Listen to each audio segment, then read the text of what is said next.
todas las... Bueno, ahora sí podemos iniciar. Muy buenas noches para todos. Bienvenido, doctor Rodrigo García Ocampo, a la conferencia de hoy. Hoy, 23 de febrero del 2022, a las 7:05 de la noche, le damos la bienvenida al doctor Rodrigo. Usted tiene la palabra y tiene el auditorio a su favor. Ya todos saben cómo es el procedimiento, las preguntas en la mitad de la conferencia y la otra mitad al final. Mi doctor Rodrigo, bienvenido.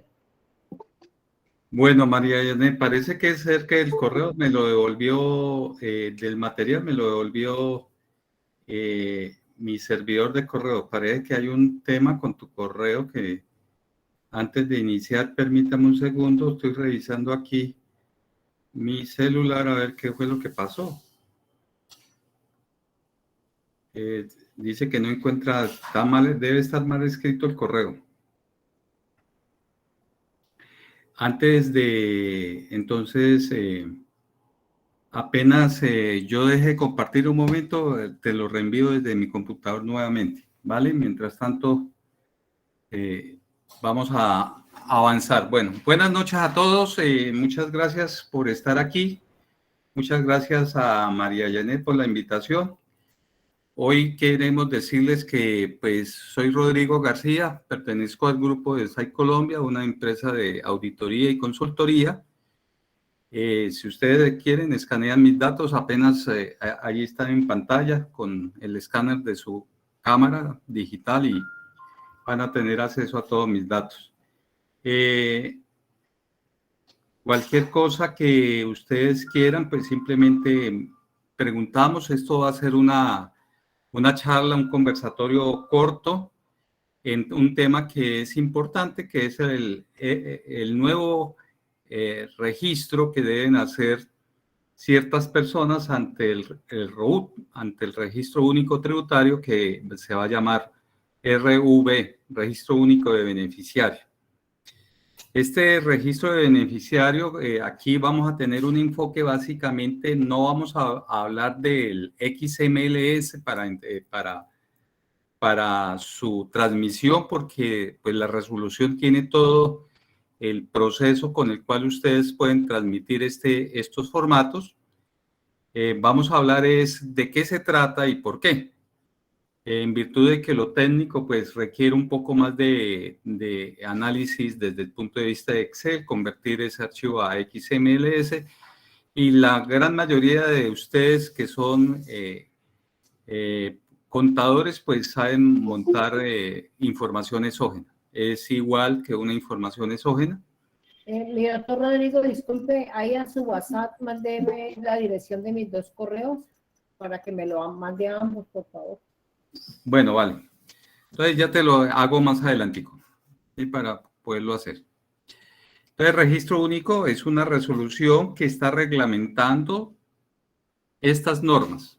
La normatividad asociada al registro único beneficiario es la ley 2155 de 2021, la última reforma tributaria o lo que le han llamado reforma social.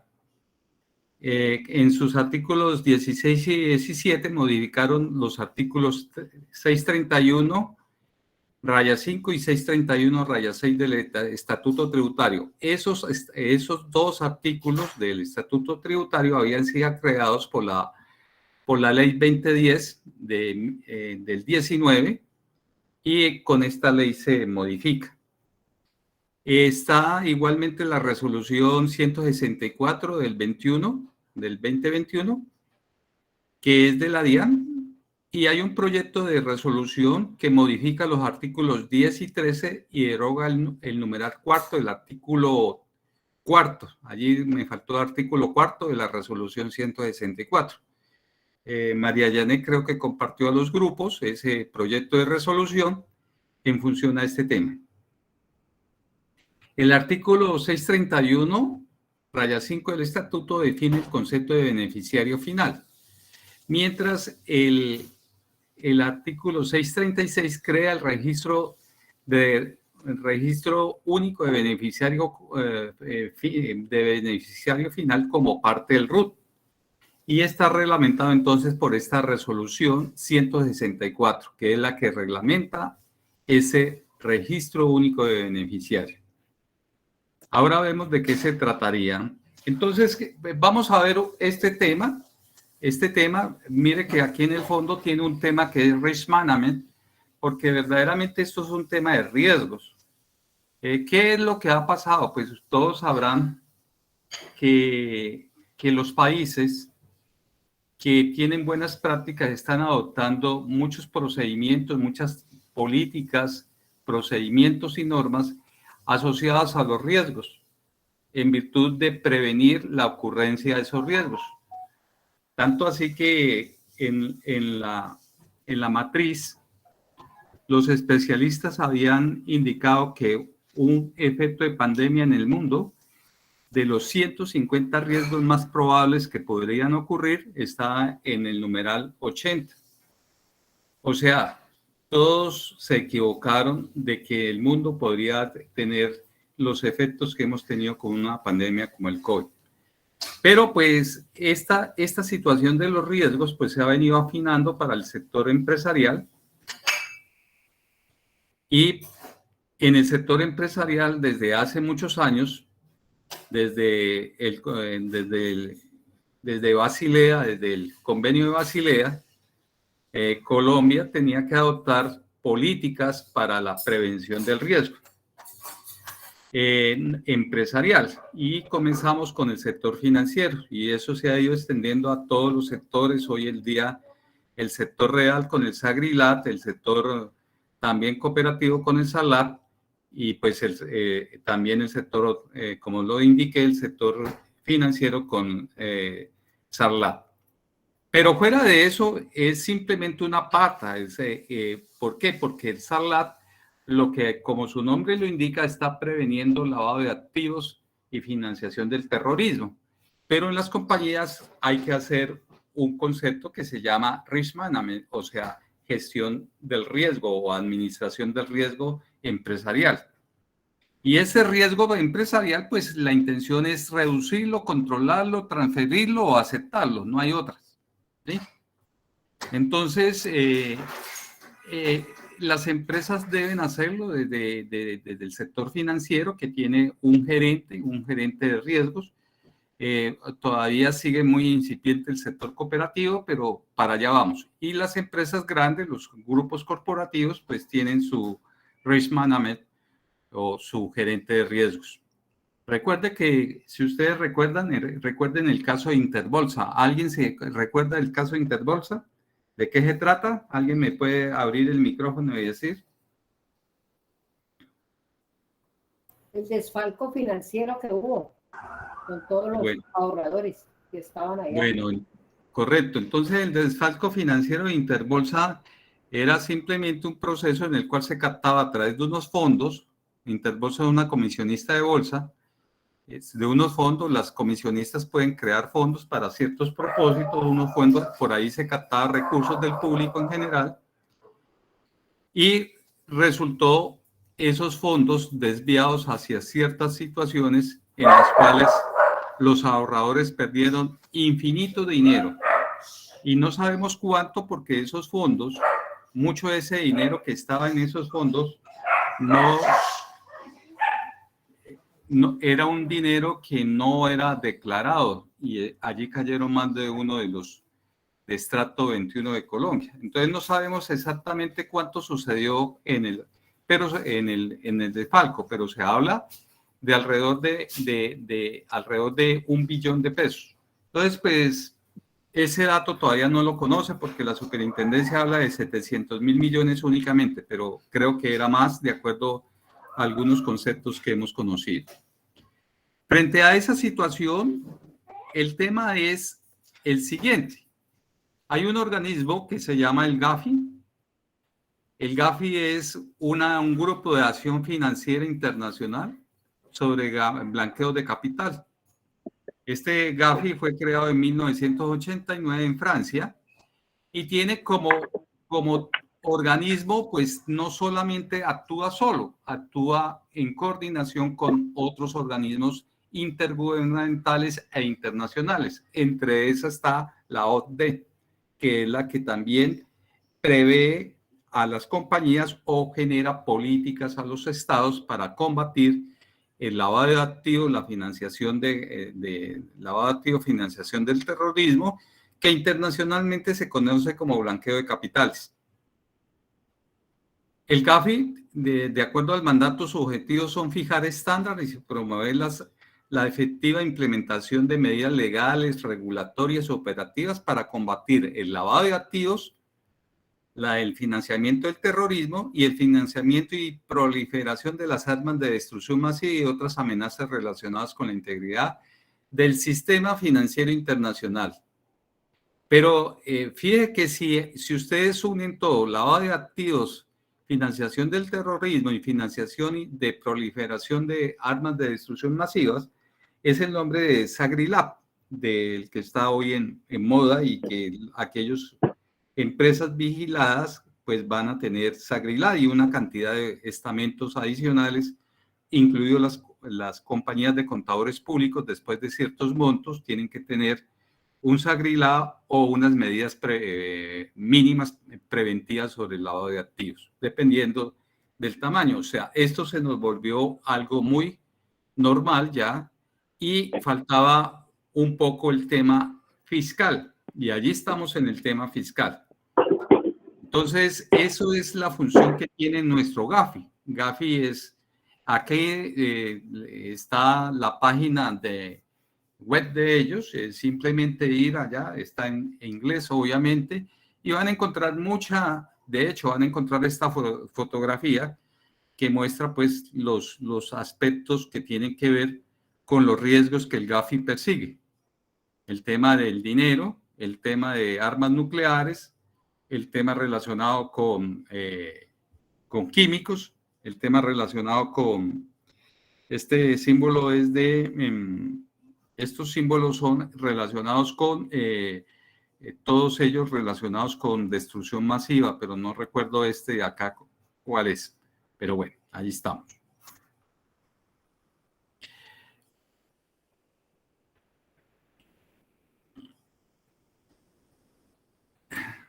Perdón un momentico. Bueno. La situación entonces que nos ponen a nosotros aquí es, ¿qué es un beneficiario final? Entonces, un beneficiario final es aquel que puede llevar a cabo el control de una inversión patrimonial. Como las empresas no tienen forma, entonces tiene que ser ese beneficiario final una persona. Pero esa persona natural, que es la que normalmente es beneficiario, se puede camuflar de muchas formas. Una es a través de una sociedad o a través de una vinculación de grupo empresarial. Esto quiere decir que una matriz, una filial y esa subsidiaria, y una subsidiaria viene a Colombia, hace una inversión y nosotros no sabemos quiénes son los beneficiarios finales. Entonces las normas del GAFI lo que están estableciendo es, oiga señores, Colombia, usted tiene que saber quién es el beneficiario final de las empresas o formas jurídicas o no jurídicas con las cuales se hacen actividades comerciales o de negocios. Por favor, impleménteme una política de que todos puedan conocer quién es el beneficiario final. Y entonces se establece el procedimiento que se define qué es beneficiario final. Yo tenía esa situación en una diapositiva. Allá está, más adelantico. Entonces, la intención es saber quién es el beneficiario final. Entonces, lo primero es que debe ser una persona de carne y hueso. O sea, el beneficiario final siempre es una persona natural. Pero ¿cómo se oculta ese beneficiario final? Entonces, aquí estamos diciendo, ¿cómo se oculta? Entonces, las primeras son empresas de fachada o cuando la propiedad de la empresa está repartida en varias jurisdicciones, o sea, en varios países. Yo puedo invertir desde Panamá, puedo invertir desde Colombia, Venezuela, bla, bla, bla, y hago una pequeña compañía aquí. ¿Sí? Y esa compañía que tiene muchos socios internacionales opera en Colombia y se ha traído una inversión extranjera. Pero esa empresa que opera en Colombia es socia de otra empresa en el exterior. Entonces no conocemos el beneficiario final. Y allí es lo que está diciendo el GAFI, empresas fachadas o cuando la propiedad de las empresas está repartida en varias jurisdicciones. Lo segundo, estructuras de propiedad y control complejas, donde hay varios niveles de acciones registradas a nombre de otras personas jurídicas. También es una forma propia de cómo se oculta el beneficiario final. Entonces, varios niveles de acciones registradas a nombre de otras personas jurídicas. Entonces, normalmente uno consigue terceras personas para que sean aquellas que sean las dueñas de las acciones. Entonces, yo consigo personas jurídicas que sean dueños de las acciones, le pago una comisión por ayudarme a hacer esto y yo soy el beneficiario final. ¿Las hay? Pues sí, de eso encontramos. Las acciones al portador, pues sí, es como el dinero es al portador. El que tenga un billete, pues tiene un poder adquisitivo. El que tenga una acción al portador, tiene un medio de también un título o valor patrimonial que puede cotizarse fácilmente o un interesado puede estar interesado en la adquisición de ese título o valor.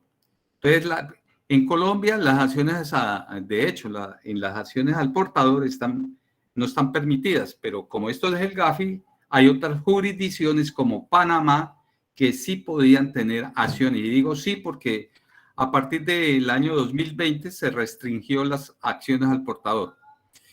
El uso irrestrictivo de personas jurídicas como gerentes.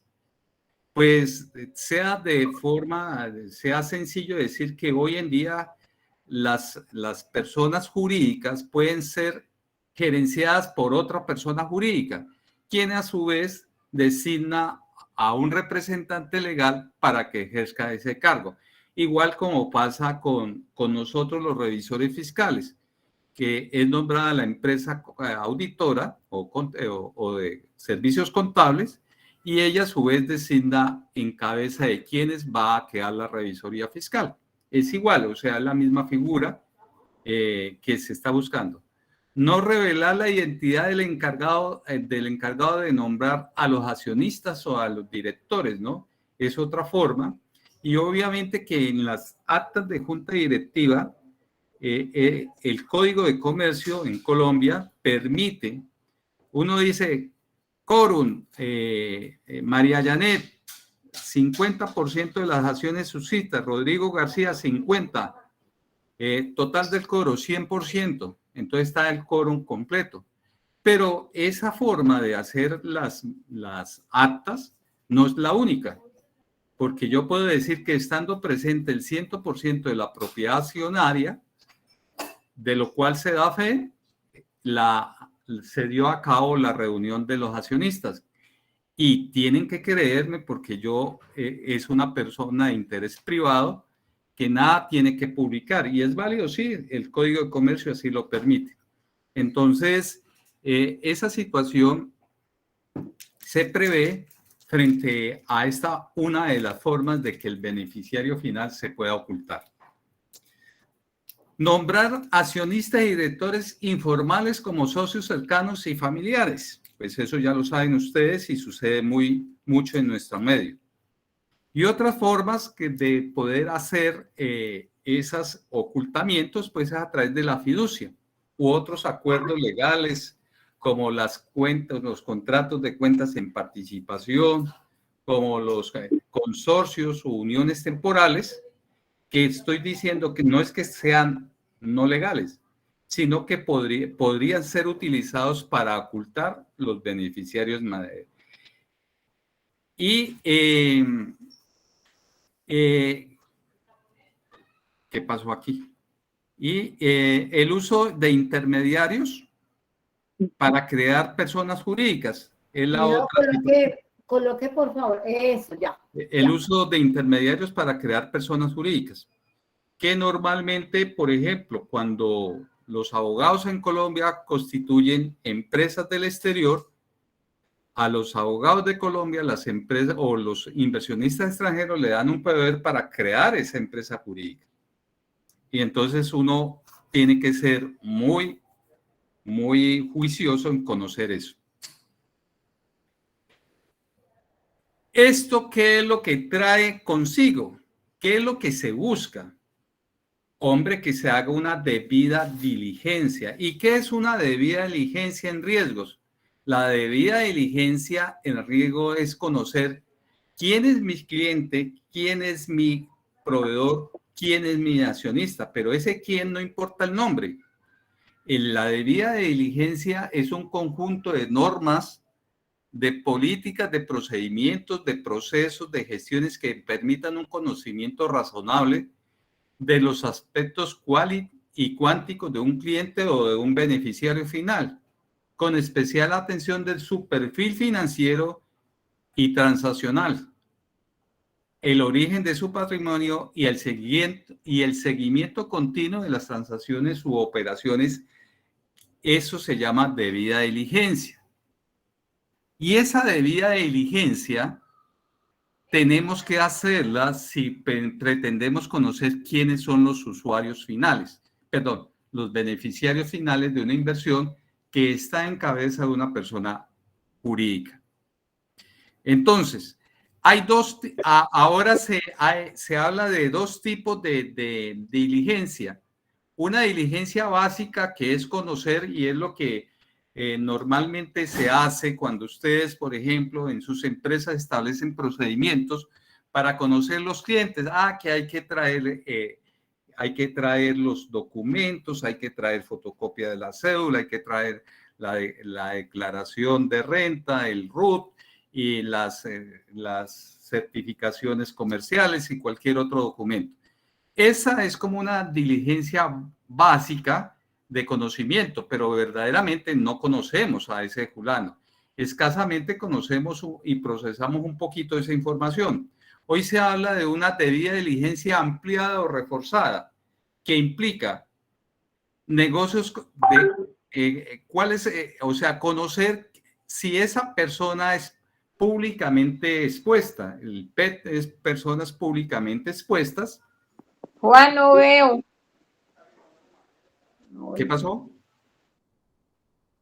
¿Me Ya, hablan? ya, es que van prendiendo, no sé por qué prenden a veces los micrófonos y hay interferencia. Ya, solucionado. Hay negocios o hay clientes o transacciones de clientes o beneficiarios finales que tienen negocios con un alto volumen de efectivo y ustedes lo deben conocer.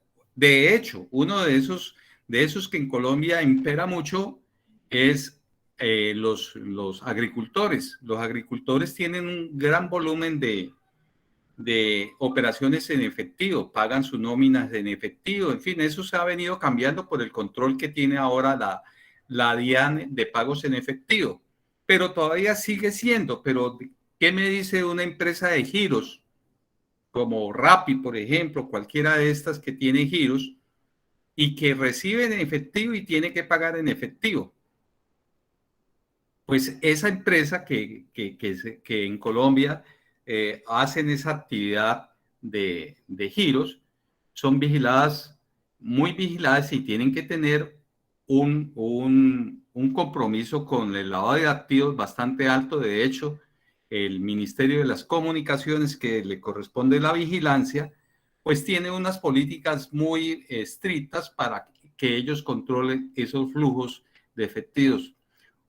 Recuerden el tema del pitufeo, de lo que son el manejo de pequeñas cantidades en efectivo, pero llegando con muchas personas, donde al final 4 o 5, para decir un ejemplo, son los beneficiarios finales de todos los giros que ponen esas personas. Eso es fácil de rastrear, hay mecanismos para rastrear, pues obviamente que se ponen semáforos que permiten establecer actos inusuales, operaciones indebidas, que es lo que precisamente se habla en los sistemas de SARLAT y SAGRILAT. Clientes extranjeros. Pues es que de los clientes extranjeros, yo no sé cuántos de aquí que tienen relaciones con clientes extranjeros, ¿qué sabemos del cliente extranjero? No, no mayor cosa. Mucho ojo con eso. Y estamos hablando simplemente de la diligencia reforzada, ¿sí? Debida diligencia. Clientes de países de altos riesgos, pues hay países de altos riesgos, por ejemplo. Saben que Venezuela hoy es de alto riesgo. El tema relacionado con, hay que estar muy actualizado con cuáles son los países con los cuales la comunidad en general, los que son aquellos que proliferan el terrorismo, el tema de armas de destrucción masiva y toda esta situación, esos orígenes de esas inversiones son de alto riesgo para nosotros. Y el tema de operaciones inusuales.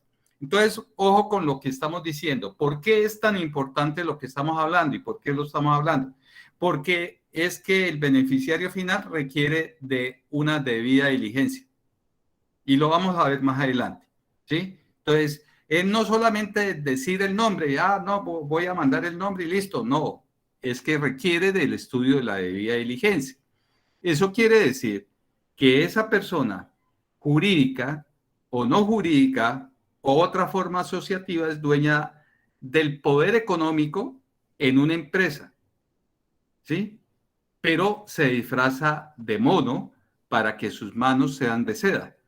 Lo que tenemos que buscar es ese beneficiario final que ha utilizado unos diferentes formas de poder camuflar su dinero, tiene la debida diligencia. Entonces, conclusión para que lo vayamos pensando. Este tema, si bien los contadores, de acuerdo a nuestra profesión, pues podemos ser muy expertos en riesgos, al final, ustedes y el conjunto de empresas se van a tener que apoyar de los abogados. ¿Por qué? Porque hay unas estructuras jurídicas muy complejas en las cuales uno no sabe cómo o cuál es el beneficiario final. Voy a indicarles, el año pasado, el año 21, se hizo por parte de la empresa un estudio de un beneficiario final que contrataba con el Estado. Y ese señor que contrataba con el Estado nunca apareció. O sea, todos sabían quién era ese señor, pero no aparecía por ningún lado. Nos encargaron del estudio de saber quién era el dueño de las acciones de una compañía. Terminamos en Sudáfrica, pero descubrimos quién era el beneficiario final. Y esa persona que estaba en Sudáfrica con una inversión muy pequeña, desde Sudáfrica como persona natural colombiana, hizo el entramado de 28 compañías para llegar a Colombia diciendo que era una inversión extranjera, porque no querían saber quién era su dueño. Lastimosamente, todo se deja huella. Y la primera huella que se encontró fue en Panamá. De allí se pudo hacer toda la debida diligencia buscando en las bases de datos. Obviamente habrá que pagarlas, pero se puede lograr identificar. No todas las veces es positivo, sino muchos de los políticos colombianos estarían en la cárcel. Pero recuerden lo que sucedió hace poco con la última revelación de qué es la última revelación donde salió el director de la aduana, ¿cómo se llamó?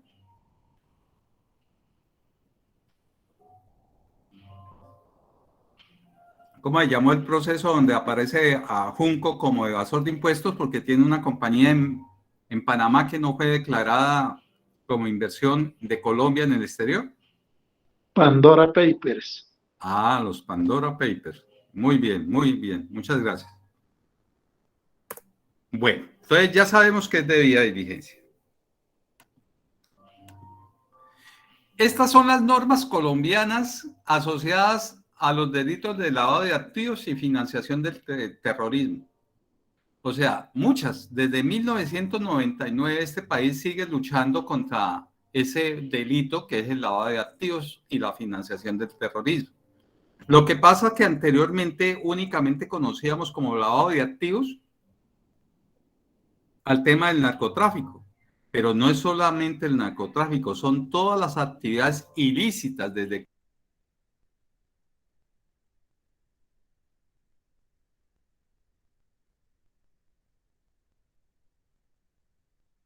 ¿Aló? ¿Aló? Sí, doctor Rodrigo, se le fue el Tampoco dimos, volumen. nos quedamos sin sonido. Espérate, a ver, no sé, parece que apagó tiene el micrófono apagado. Mi doctor Rodrigo tiene el micrófono apagado. Voy a llamarlo.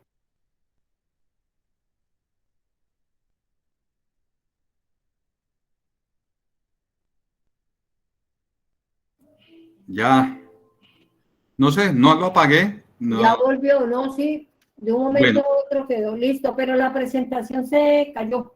Hay que volver a subirla. Sí, ya. Bueno, gracias. Creo que me escucharon aquí, ¿no es cierto?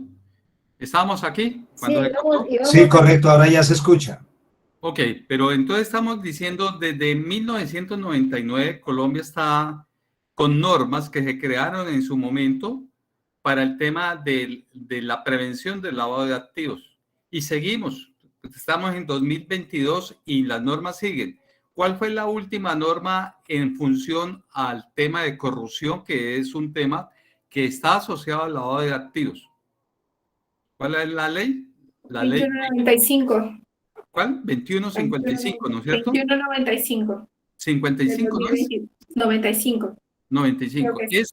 Esa ley prevé, entre otras cosas, para que lo recuerden, por favor, para que se pongan a pensar. Si ustedes trabajan con empresas que tienen recursos del Estado, ojo que la contabilidad cambió. Y esa ley prevé un cambio fundamental en la contabilidad y dice que la contabilidad de toda la contratación pública debe centrarse o más vale manejarse a través de un centro de utilidades, un centro de costos. Ustedes ya saben de qué se trata eso. Toda, o sea, desde las cuentas corrientes que tengan de ahorros, fiducias, costos, gastos, nóminas, y no sé cómo va a ser con los gastos compartidos, pero eso es lo que dice la norma. Y que es función de nosotros, como contadores públicos, asegurar ese adecuado manejo de esas cuentas de esa forma. Bueno, ¿qué es el beneficiario final de acuerdo al artículo 631-5? Dice, son beneficiarios finales de las personas jurídicas las siguientes. De las personas jurídicas las siguientes. Personas naturales actuando individual o conjuntamente, sea titular directa o indirecta del 5% o más del capital o los derechos de voto de la persona jurídica. O sea, lo entendemos, ¿no es cierto? O en el otro, se beneficie en más del 5% de los activos, rendimientos, utilidades de las personas jurídicas. Y ahí hay un tema muy importante con ese tema que se está creando con las SAS. Yo soy el dueño de las SAS en el 99% y una persona me controla el total de la compañía con el 1%. Eso es una forma y esa 1% es una persona jurídica y detrás de esa persona jurídica está el dueño o el conjunto de posibles dueños de una inversión. Pero fíjate que si bien controlan menos del 5% de la inversión, al final hacen un control a través de los activos, rendimientos, utilidades, porque los estatutos dicen que el 99% es de otras personas, pero el 1% es de esa persona y que a esa persona con el 1% tiene el derecho del 90% de las utilidades y los rendimientos financieros o de la explotación de tales activos y así se puede. La SAS pues se permite para eso. Entonces tenemos que revisar ¿Quién es el beneficiario final en esas SAS que están algo camufladas? O sea que el hecho de tener el 1%, pero con el control de los activos, de los rendimientos o de las utilidades de la sociedad, no podemos jugar porque la norma nos acorraló. Personas naturales que actuando individual o conjunta ejerzan el control sobre la persona jurídica por cualquier otro medio. También se presenta, ¿no? Que actuando individual o conjuntamente ejercen el control de toda una persona jurídica, unas personas individuales, o sea, de carne y hueso. Cuando no se identifique ninguna persona natural en los términos de los dos numerales anteriores, se debe identificar la persona natural que ostenta el cargo de representante legal. Entonces voy a decir algo aquí para que de una vez quedemos claros. Si hay una inversión extranjera y no se pudo establecer quién es el beneficiario de la inversión extranjera, los inversión extranjera, de acuerdo a la DECIN 83, la DECIN es la circular reglamentaria de cambios internacionales del Banco de la República, establece la necesidad de que ese inversionista se haga representar en Colombia por un apoderado. Necesariamente el inversionista extranjero tiene que estar representado por ese apoderado. Por tanto, el apoderado será el beneficiario final si ustedes no identifican el beneficiario persona natural en el exterior. La intención, pero ojo que yo dije que debía haber una debida diligencia y esta bastante... La definición es que esa debida diligencia debe ser reforzada. Si es reforzada, tengo que decir cuáles fueron los motivos de no encontrar a ese beneficiario final en el exterior y, por tanto, haber configurado el registro único de beneficiario con el representante legal de esa inversión, que puede ser el mismo representante legal de la sociedad en la cual se tiene la inversión, pero debe tener un poder. Eso es importante. Ahora, ese mismo procedimiento debe aplicarse en el evento en que ustedes en Colombia tengan una inversión de un fulano X persona jurídica y no hayan podido determinar quién es el beneficiario final de esa persona jurídica. Son beneficiarios finales de una estructura sin personería jurídica, que es el tema más complejo que yo le veo a esto, porque salen estructuras sin personería jurídica. Entonces, pensemos, ni el estatuto tributario ni el Código de Comercio nuestro definen el tema de qué son personas o personerías jurídicas estructuras sin personería jurídicas. Pero se puede entender, por ejemplo, un consorcio, ¿tiene NID? Diría que sí. ¿Las uniones temporales tienen NID? No. ¿El contrato de cuentas en participación tiene NID? No. ¿Un convenio de colaboración empresarial tiene NID? Pues los contratantes. El tema es quién es el beneficiario final del contrato de colaboración, de la unión temporal o de cualquier otra forma asociativa que no requiera ser persona jurídica.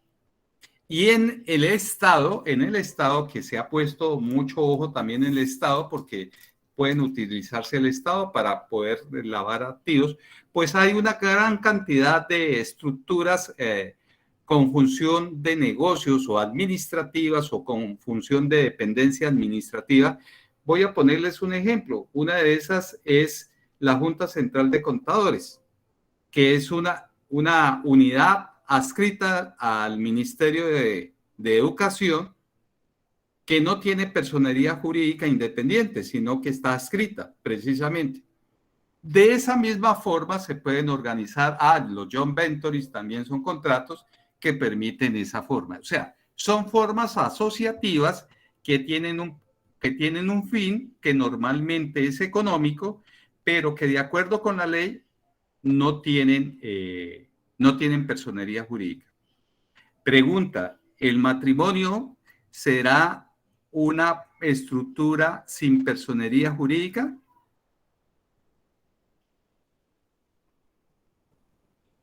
Pues yo pienso que sí. Ah, bueno, eso es muy bien. Fíjate que hasta dónde, entonces, eso no está definido, pero el matrimonio es una estructura sin personería jurídica. ¿Sí? Tiene un reconocimiento del Estado, es otra cosa, pero no tiene personería jurídica. ¿Sí? Tiene unas leyes que le son, pero no tiene personería jurídica. ¿Cómo es que llaman? Cuando uno se muere y deja herencia y vienen, ¿cómo es que llama eso? Sucesiones ilíquidas. Sucesión ilíquida. Eso no.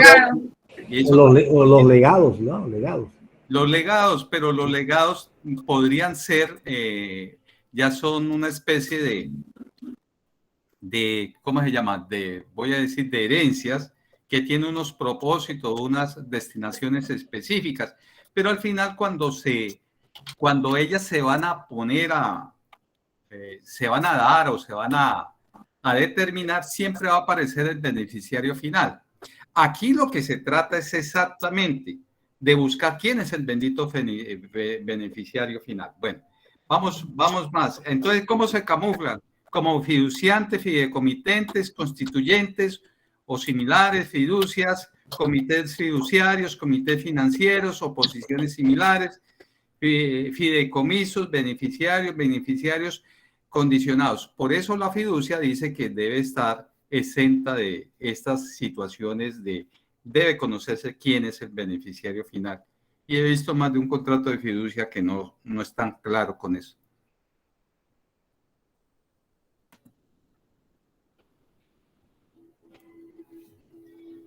Aquí hay unas definiciones que son importantes que las veamos en estos pocos minutos que nos queda. Una es de beneficiario condicionado, esto ya es de la resolución 164. Persona que adquiere la calidad de beneficiario final de una jurídica o una estructura sin personería con el acaecimiento o el cumplimiento de ciertos hechos en el futuro. O sea, esos tipos de contrato que a uno le dice, vea, administreme esta platica, usted es el dueño de esta platica, pero cuando esté en el año, ¿se fue la internet mía? ¿O me escuchan? Hola. No, sí le estamos escuchando. Lo estamos escuchando claro y fuerte. Creo que queda entendido el tema del beneficiario condicionado. El beneficiario conjunto, que conjuntamente actúan junto con terceros en un vínculo. Y hay que tener en cuenta esto, por favor, que también está en el SAGRILAB y en la debida diligencia reforzada. Tenemos que llegar hasta el segundo grado de consanguinidad. Mucho ojo, mire los grados que aquí nos dice. Segundo grado de consanguinidad o afinidad o primero civil. Independientemente de la persona jurídica o estructura sin personería jurídica o similares existente entre estos, a través de quien actúa de manera directa o indirecta, o las personas que actúan de manera directa o indirecta junto con terceros a través de un acuerdo. Hay formas de, vuelvo a decir, un control conjunto que de hecho es un tema de normas internacionales de información financiera también, tema de control conjunto, pero ojo, a veces yo me valgo de contratos a través de los cuales engancho a otras personas naturales para que me representen a mí, pero esas a su vez que me representan a mí se hacen representar a través de terceros. Eso es como un abogado que le dan un poder y lo puede sustituir en cualquier momento en favor de otro abogado sin él perder el control. Pero al final uno tiene que investigar bien quién es el defensor inicial, que es el que verdaderamente estamos buscando. Control. La persona ejerce control sobre una persona jurídica cuando actúa individual o conjuntamente, tiene potestad de tomar o imponer decisiones Eso ya lo sabemos, cómo es el control. Ese control puede ser directo o indirecto. Entonces tenemos que tener cuidado. Control efectivo y o control final. Dice que es la persona natural que ejerce control sobre una estructura sin personería jurídica o similar cuando tiene la potestad de tomar o imponer decisiones relevantes en la administración, dirección o gestión de esa estructura sin personería jurídica. ¿Sí? O sea, es mi papá, pero yo no sé qué es mi papá, en pocas palabras.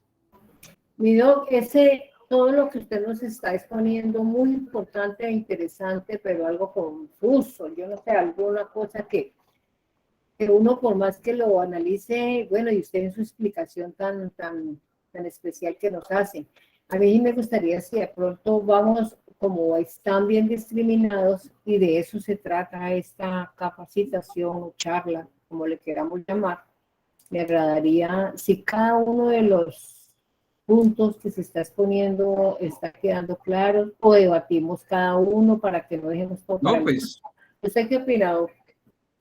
podemos ir debatiendo, porque aquí buscar ejemplos es muy complejo, porque vuelvo a decir, es que el tema es que estamos buscando un beneficiario final, que cuando yo hago una sociedad entre personas jurídicas, entre personas naturales, y conozco a esas personas naturales, son de carne y hueso, son de aquí, de Cali o de Colombia, tienen una cédula, tienen un pasado judicial, un antecedente comercial, en fin, tengo los datos relevantes que me permiten decir que ese es el beneficiario final.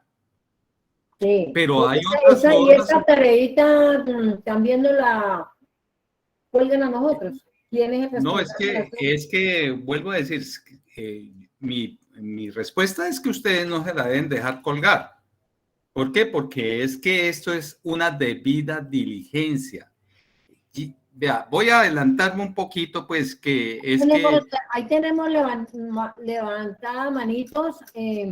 Usted verá si damos el paso. Pero antes de esto, le voy a decir, mire el tema de la debida diligencia. Dice que la resolución determina que los obligados a suministrar información en el RUT deberán conservar los soportes de la información suministrada y la debida diligencia realizada por el término de 5 años. O sea que esto no es simplemente llenar el formato, las dos formas que existen para transmitir esto a la DIAN, sino que hay que hacer una debida diligencia. Es que sepamos quién es el dueño de la empresa, el dueño de esa persona, de ese estamento sin personería jurídica. ¿Sí? Tenemos que saber eso. La conclusión que yo llego es, o los contadores sabemos de riesgos y nos podemos enfrentar a eso, o déjenle eso a que lo haga un abogado y que ustedes escasamente le ayuden a transmitir, y que el señor firme en su calidad de abogado la debida diligencia de todos los documentos que debió llegar para decir que ese era el beneficiario final. Ese archivo de papeles de trabajo se convierte en el soporte de esa debida diligencia.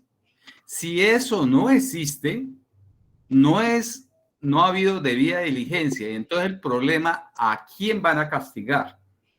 Y aquí viene siempre, ustedes saben que esto termina en una discusión ante el Tribunal Disciplinario de la Junta Central de Contadores, y nos van a tildar de cualquier cosa y de que no hicimos el trabajo bien, pero era que no respondía.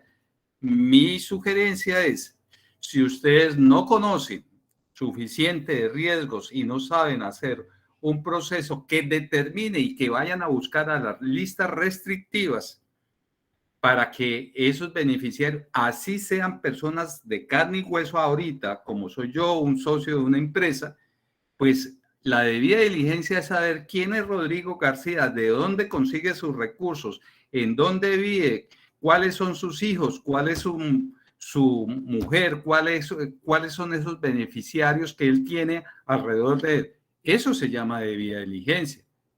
No es simplemente aportar ese nombre. Recuerde, y dice más, Le dice, si el ente se liquida, no se preocupen.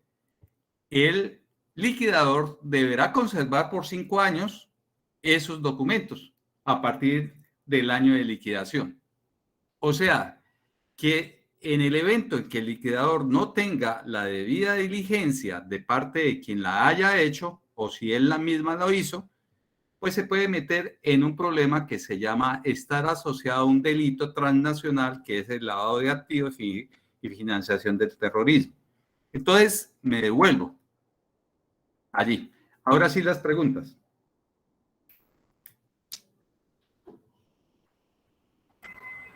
En el preciso instante está pasando una ambulancia a todo dar. Bueno, vamos a darle la palabra a Ruth Marilyn. Ruth tiene la manito levantada desde tempranito. Ruth, abre micrófono.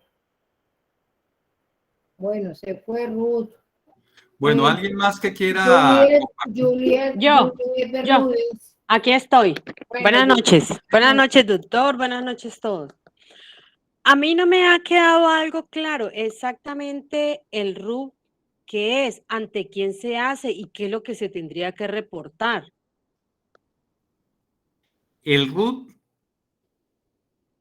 el Registro Único de Beneficiario Final, está creado para registrar los beneficiarios finales de aquellos que son los dueños patrimoniales de su empresa o de las empresas a las cuales usted sirve. Sean esas personas naturales o personas jurídicas. Se debe hacer ese RUT, así sea, así usted en el registro único tributario, o sea, en el URUT, este es RUB, en vez de burro, ¿sí? Así en el registro tributario se haya identificado, porque de hecho se pregunta quiénes son los socios o quiénes son los accionistas, quiénes son los miembros de junta directiva, y eso se está considerando en el RUT, ¿no es cierto? Eso se considera en el RUT, ¿sí? Ahora le dice, asociado a eso, usted tiene que hacer una debida diligencia para que me diga si ese señor que aparece allí es el beneficiario final. Si no es el beneficiario final, el señor repórteme el beneficiario final como parte del RUT en una cuestión que se llama ahora Registro Único de Beneficiario. Eso es lo que está pasando. Pero, Perdón, doctor. O sea que también se tendría que hacer otro registro ante la misma DIAN. Es otro registro. ¿Con cuál se hace? Son estos dos registros, dice, las personas jurídicas, Registro Único de Beneficiarios, las personas jurídicas o estructuras sin personería jurídica. Bueno, esto es de las personas sin personería jurídica, porque aquí hay un tema de lo que venimos hablando, pero es lo mismo. O sea, ¿quiénes? Las personas jurídicas. Ahora, ¿quiénes más? Pues las personas naturales. ¿Sí? Todas las personas que sean dueños. Vea, que sean dueños. A ver si encuentro aquí la definición.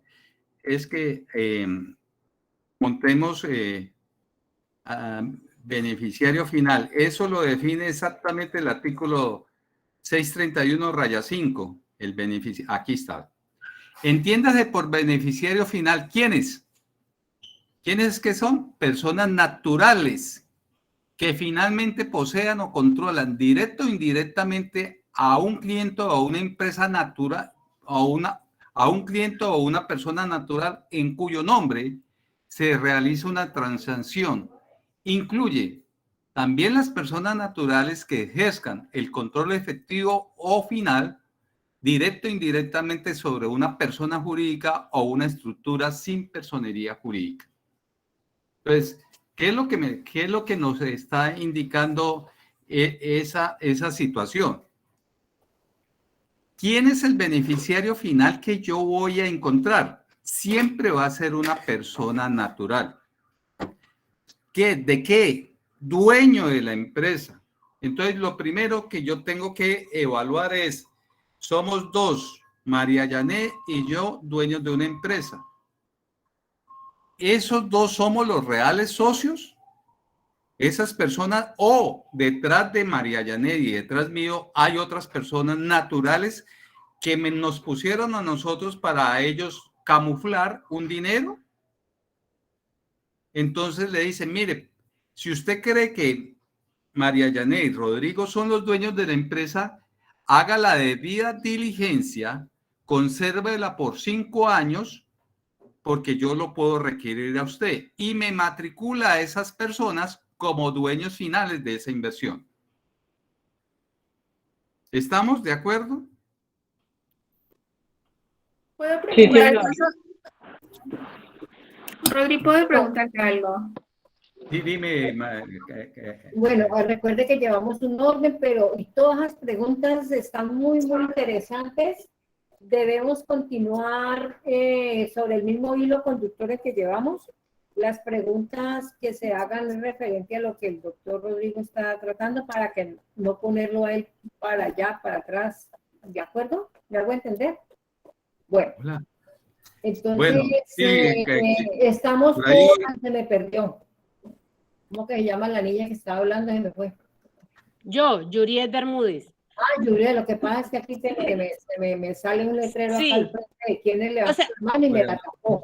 En conclusión, lo que yo estoy entendiendo que dice el doctor Conclusión con su pregunta. es que lo que hay que reportar en el RUB son los socios y por lo menos si son empresas, ¿quiénes son los socios de esas empresas? ¿Sí, doctor? ¿O estoy equivocada? No, hay que reportar verdaderamente los beneficiarios finales. Si en el caso, por ejemplo, en la misma situación de la compañía mía con María Janet, la inversión de María Janet estuviera a nombre de Maja y Compañía Limitada. Entonces Maja es el dueño del 50 y Rodrigo el dueño del 50. ¿Quiénes son los beneficiarios finales? Pues de Maja con compañía tengo que encontrar, no sé si sea María Janet o su esposo, y en el caso de Rodrigo tengo que saber también si es Rodrigo. Si es Rodrigo, pues simplemente lo rectifico como Rodrigo, pero detrás de ese tengo que tener el cumplimiento de la debida diligencia. ¿Y qué es el cumplimiento de la debida diligencia? Tener los soportes que me hayan identificado que Rodrigo es el dueño de la inversión y que María Janet es el dueño de esa inversión, así lo haga a través de una persona jurídica. Allí está el proceso, por eso hablamos de riesgos antes de meternos en el tema de cómo se llenaría el formato. ¿Sí? ¿Alguna otra pregunta o inquietud? Sí, doctor. sí, yo tengo una pregunta. Vamos en... Ay, Dios mío. A ver, dime. Hay preguntitas en el chat también muy interesantes. Yo quisiera leerle otras seguiditas, porque Es que- de pronto sean las mismas preguntas que los colegas tienen. Mi doctora Lucía, deme un minutico y verá. Dice Liliana, ¿el no registrar el RUB tiene alguna sanción? ¿Es Claro. para pequeñas empresas? Sí, no, eso no importa el tamaño. ¿Todas las jurídicas estarían obligadas al RUB? ¿Cómo? ¿Todas las personas jurídicas estarían obligadas al RUB? Todas.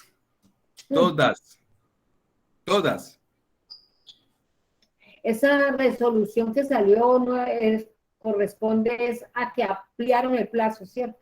Sí, eso no tiene nada que ver con lo esencial. Ay, Dios mío. Todas. Por eso es... La Gexal también, todas las ONG y la Gexal también, yo creo Todas. Aquí está hablando de todas. Estamos hablando de ONGs, de sistema cooperativo. Aquí no se está diciendo que son algunas, no son todas. Entonces, creo que ha faltado mucha más pedagogía de parte, obviamente, de la DIAN en respecto de esto, pero ya se tenía, era que Sagrilat y Sarlat deberían haber comenzado con las contrapartes. ¿Y cuál es la contraparte? Pues todos los terceros con los cuales actúa la persona jurídica. Entonces, los primeros que nosotros debemos investigar en Sarlat es quiénes son los accionistas. Y es tratar de buscar al final quiénes son los accionistas. Y sucede muy a menudo Y es que uno va a hacer una propuesta de revisoría fiscal y indíqueme el nombre de las personas dueñas de la empresa. Y le dice, es prohibido ese secreto. Entonces, el problema le queda a usted, porque usted no tiene la debida diligencia. ¿Qué tal que allí esté uno de los narcos que está buscando la fiscalía o qué sé yo? Téngalo por seguro que nos metemos en un problema serio. Sí, entonces, yo estuve averiguando por la Administración de Impuestos quién de ellos o quién de todos podría dilucidarnos sobre este tema y no logré encontrar todavía. bueno, Entonces, es que hablando con usted en varios temas que tenemos del día a día, pues vean, mire dónde hemos llegado. De todas maneras, mi doctor García, tengo a Luis Antonio, a María Aide, a Luz Dari, a Lucía, a Diana. Usted me dirá si doy la palabra a unos dos más y continuamos y al final volvemos. Oigamos a Lucía que está que se habla. Bueno, Lucía, puedes hablar. Hola, buenas noches para todos. Sí, mira, lo que pasa es que como están planteando que, bueno, la articulación y la estructura de la conferencia, yo pienso que, bueno, si yo no lo escuché, me excuso porque yo entro un poco tarde, pero Rodrigo, mira, quizás lo importante de entender el mecanismo es entender la razón de ser del mecanismo. Es decir, ¿por qué la DIAN quiere este registro de beneficiarios? ¿Por qué no es suficiente con el registro único tributario o la identificación tributaria a través del NIT? ¿Qué es lo que hace que efectivamente se tenga que realizar el registro? Claro, tú hiciste la exposición desde el punto de vista internacional y bueno, el lavado de activos y todas las articulaciones que se pueden dar en términos de la omisión de activos y pasivos que pueda tener un beneficiario, ¿no? Y las actividades y las ganancias que se puedan derivar. Pero creo que eso es importante porque eso nos llevará a entender, por ejemplo, por qué razón, pese a que un matrimonio, que era lo que planteabas, es reconocido como un hecho jurídico y de hecho, un acto jurídico, perdón, que es la corrección, corrijo, es un acto jurídico, pues no cuenta con personería jurídica porque desde el punto de vista tributario no era necesario, ¿no? Distinto, por ejemplo, en España que la tributación se puede hacer de manera conjunta. Entonces yo pienso que quizás podríamos detenernos un poco ahí para entender desde ahí desprendiendo el análisis. Eso era lo que te quería decir solamente. Sí, correcto.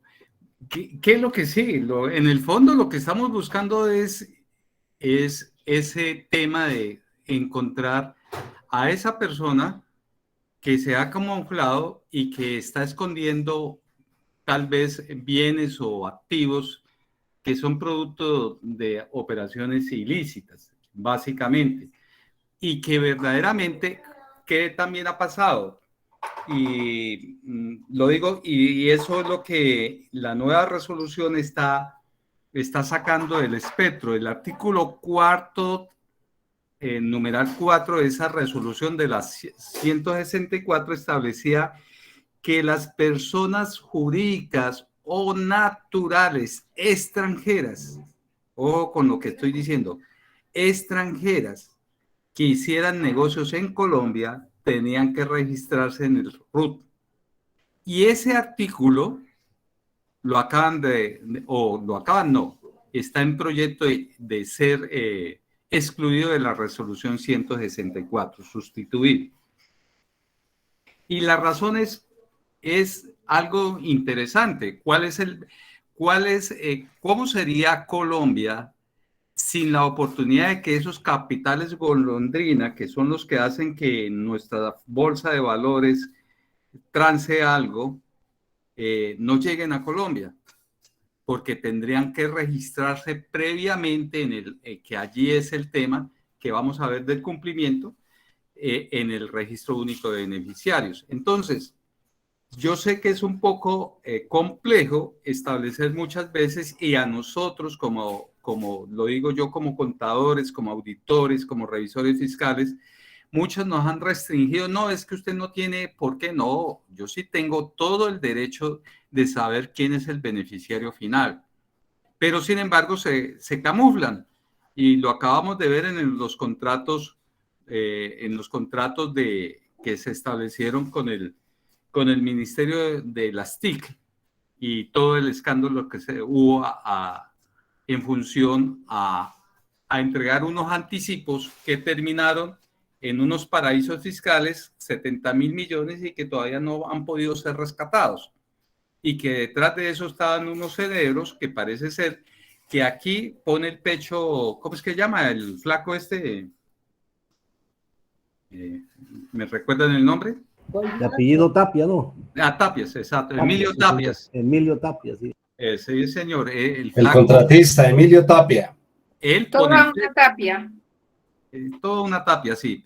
Emilio Tapias pone el pecho, pero nadie sabe todavía si Emilio Tapias es el único cerebro. Por eso lo tienen allá calladito y nadie ha dicho, pero no creo que sea el único cerebro. Detrás de Emilio Tapias deben haber una cantidad de políticos que le dijeron, mandate que vos sabes que estás conmigo y yo te libro.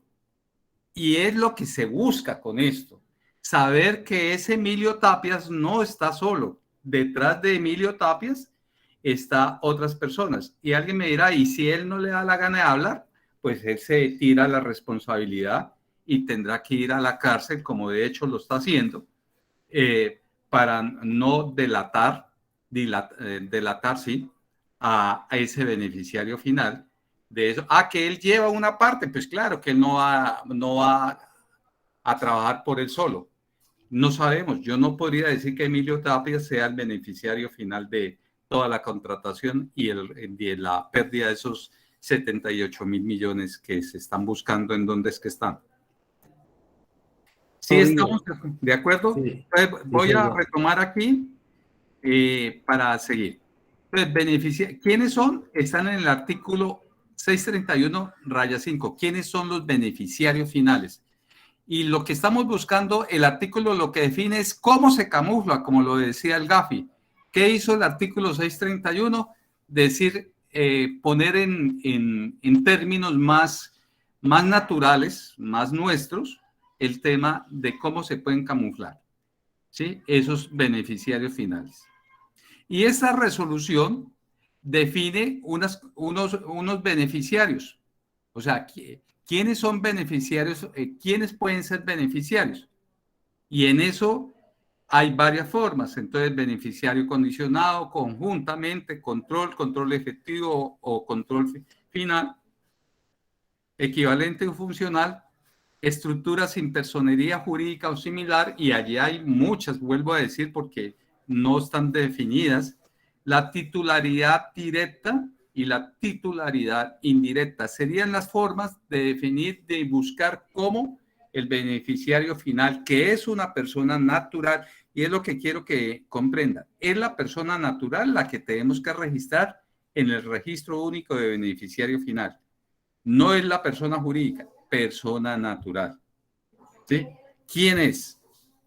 Que está representada por otra persona natural. Si usted está seguro que es ese beneficiario final, pues regístrelo como beneficiario final. Pero recuerden una cosa, que tienen que tener una debida diligencia, o sea, unos soportes de haber hecho la investigación de que ese señor con el cual la compañía tiene relaciones patrimoniales es el beneficiario final. Llámese Rodrigo, llámese como se llame, ¿sí? Ahora. Doctor, dime. Disculpe, tengo una inquietud. Entonces, para el caso de las cooperativas y los fondos de empleados, ¿el beneficiario final serían los asociados? Claro, claro que son los asociados, los beneficiarios. Se tocaría reportar a todos los asociados que tenga la cooperativa en el RUP. Correcto, pero no te olvides de lo último, que es lo que a mí me parece que es fundamental en esto. La debida diligencia. Es correcto, no te olvides de eso, porque te pueden requerir, voy a decir, y eso ha pasado. Pero es que las cooperativas tienen la debida diligencia en el formato anexo 6 que establece la Superintendencia de Economía Solidaria. Para cuando un asociado ingrese a la cooperativa debe hacerse la debida diligencia de ese formato anexo 6. Pero ojo que es extendida, ¿no? ¿Extendida qué quiere decir? Lo que hablamos, de que va hasta el segundo grado en consanguinidad. Sí, o sea, usted debe conocer quién es esa persona, y bastante. No sé qué datos está pidiendo allá. Recuerda lo que vimos aquí.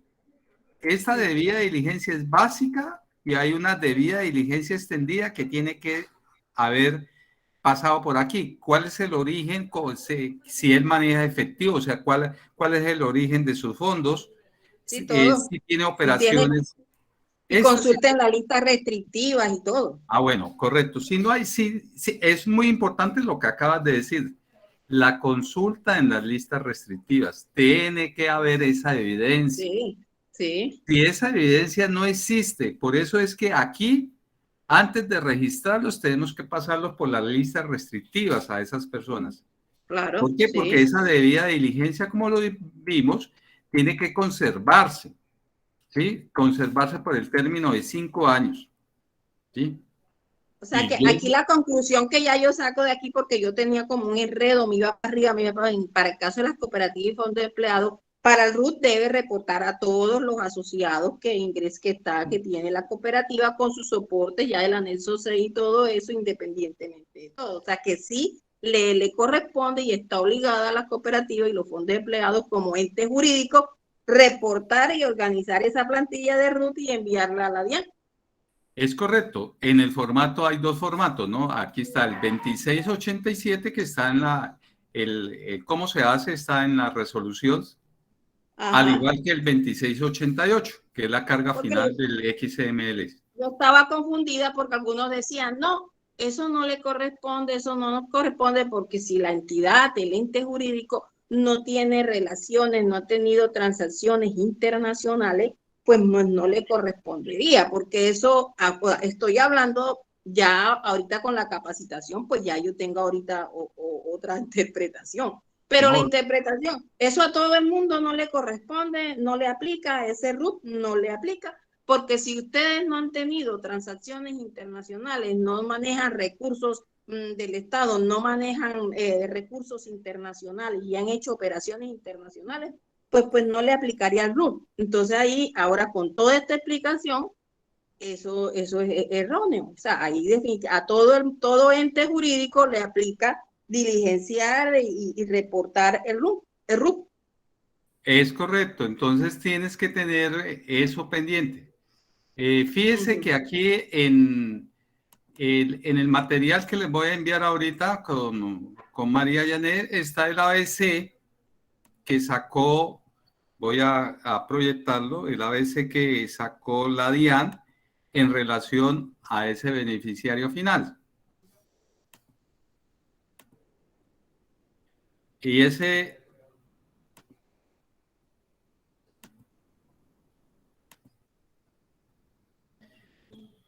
Dice que quiénes son beneficiarios finales, entonces lo que vimos.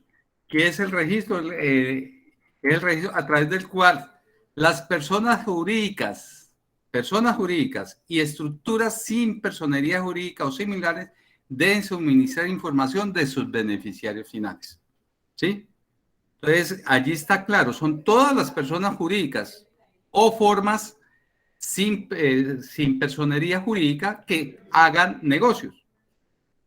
Por ejemplo, voy a decir su cooperativa tiene un contrato de cuentas en participación con la cooperativa de los Llanos Orientales. No. Ese contrato va a tener unos beneficiarios finales y usted lo va a tener que reportar.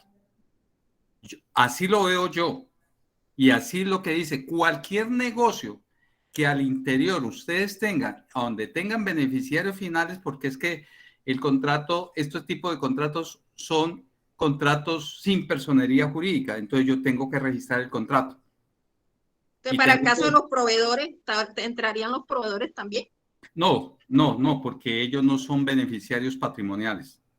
Okay. Aquí estamos buscando los beneficiarios finales, allí para el caso de los proveedores sí es debida diligencia pura, básicamente para saber cómo es la situación. El otro tema es, bueno, el otro tema por aquí que me parece importante decirles a ustedes, cómo se suministra la información. Bueno, aquí ya dice que el tema técnico, que les dije que no lo íbamos a tocar, porque ¿para qué tocarlo si eso pues requiere más que todo un tema de manejar un Excel y unos campos de acuerdo a las dimensiones y técnicas que establezca la DIAN. Bueno, vuelvo a mi presentación que me perdió. Y con esto vamos cerrando, María Yané, si no hay más preguntas. Van a hacer más las preguntas que la misma exposición. Bueno, eso era la idea, porque es un tema, vuelvo a decir, es un tema nacido en riesgos, que es un tema que se busca, ¿qué es lo que busca la DIAN? Pues saber quién es que está recibiendo al final los beneficios de los dividendos. Y a ver, ¿por qué? Porque no todo, pues ustedes saben que el ocultamiento es una forma de evasión. El ocultamiento es la forma de evasión que normalmente se ha utilizado desde que somos conscientes de la tributación a fin de que evitar ese sistema de tributación. Dice, aquí hay unas definiciones internacionales de qué son estructuras sin personería jurídica. Dice que una entidad sin personalidad jurídica es una forma de sociedad en la que se van a poner en común,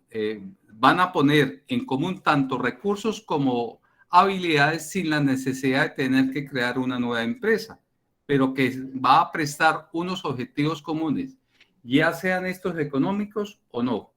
Allí está el enlace y esto es una página española que me parece que es interesante, que les puede contribuir a sus dudas y inquietudes, a pesar que las estructuras de las formas no jurídicas pues son un poco diferentes a las nuestras.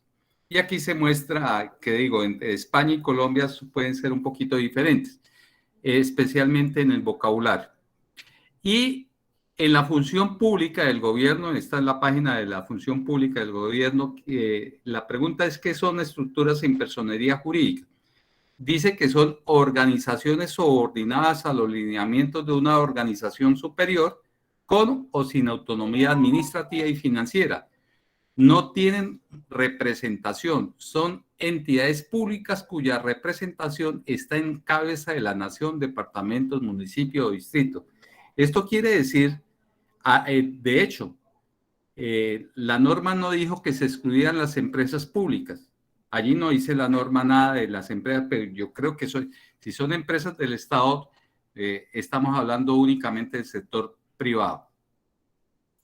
Lo otro que es importante, que me dijeron ahora, el tema sancionatorio. Pues aquí hay una sanción, hay unas fechas también de cumplimiento. Veamos primero el calendario de cumplimiento. El calendario de cumplimiento está dado para que el 30 de septiembre, a más tardar, se hagan todos los registros de los beneficiarios finales. En el registro único de beneficiarios finales, tanto de las personas jurídicas como de las estructuras sin personería jurídica. ¿Sí? Eso es lo que está diciendo. En la resolución, aquí dice que con anterioridad, ¿no? Esto está tanto para las personas jurídicas como para las personas sin personería jurídica. Con anterioridad al 15, o sea, aquellas que se hayan formado con anterioridad al 15 de enero, tanto personas jurídicas como personas sin personería jurídica. Deberían reportar al 30 de septiembre a más tardar. Y este término es el que está cambiando la nueva resolución. Únicamente cambia son este 15 de enero porque a más tardar lo tienen que hacer también el 30 de septiembre. La nueva resolución da plazo, se me olvidó, creo que es hasta junio 30, sí, hasta junio 30. Dice que las personas jurídicas o estructuras sin personería jurídica constituidas con anterioridad al 30 de junio de 2002 tendrán plazo, de 2022, perdón, tendrán plazo hasta el 30 de septiembre de 2022 para suministrar a la DIAN el registro único de beneficiario final. Ese es el cambio, o sea, le dieron unos meses más para que la gente, me imagino, se prepare en función a esto, pero el plazo máximo, que es 30 de septiembre, no lo han cambiado. ¿Qué pasa con los cambios que hayan, ya sea en las personas jurídicas o en las estructuras sin personería jurídica? Si hay un cambio luego del registro inicial, se tendrá que hacer dentro del mes siguiente a la provocación de ese cambio. Y estamos hablando, por ejemplo, pongan en cuenta las empresas que cotizan sus acciones en bolsa. Ellos, el registro lo lleva obviamente la Bolsa de Valores de Colombia, de esas, quiénes son los dueños de esas inversiones, pero al final estamos indicando de que al final a la persona jurídica se le manda por parte de la superintendencia periódicamente un reporte de quiénes son los beneficiarios finales o los adquirientes más vales de las cotizaciones en bolsa, de las acciones cotizadas. Quiere decir eso que cuando hayan esos cambios, esas personas jurídicas que cotizan esos valores en bolsa deberán actualizar el registro único de beneficiarios finales. Ahora sí vemos el tema de sanciones. El tema de sanciones dice aquí que se impondrá una unidad de valor tributario por cada día de retraso en el suministro para quienes no tengan establecimiento sede local. Perdón. Dice lo siguiente: el no cumplimiento de dicho reporte clausura el establecimiento, sede local, negocio o oficina por un día por cada mes o fracción de mes de retraso en el suministro, o se le impondrá una multa equivalente a una VT cada día por retraso en el suministro. Para quienes no tengan establecimientos de comercio, también se hará de la misma manera. Cuando el obligado no suministre la información de manera errónea o incompleta, se impondrá una multa equivalente a 100 VTs. ¿Qué es lo que quiere decir esto? Que nos van a calcular, nos van a sancionar si no hacemos el registro de manera apropiada o lo hacemos extemporáneos, hay una sanción equivalente a una unidad de valor tributario por cada día de retraso. Entonces, creo que tenemos plazo hasta el 30 de septiembre para estudiar bien y hacer la debida diligencia de nuestros beneficiarios patrimoniales. Patrimoniales, estoy diciendo, de aquellos que tengan el derecho al patrimonio.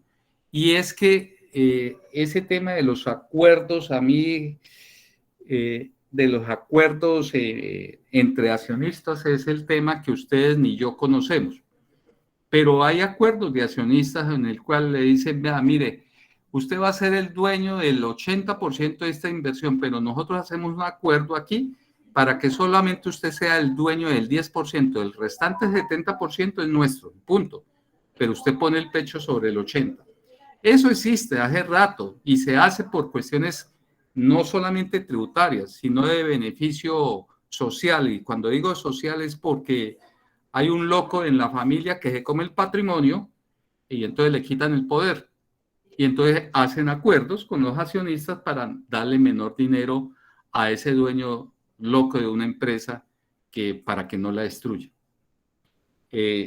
Tenemos unos minutos para preguntas y cerramos, María Yané.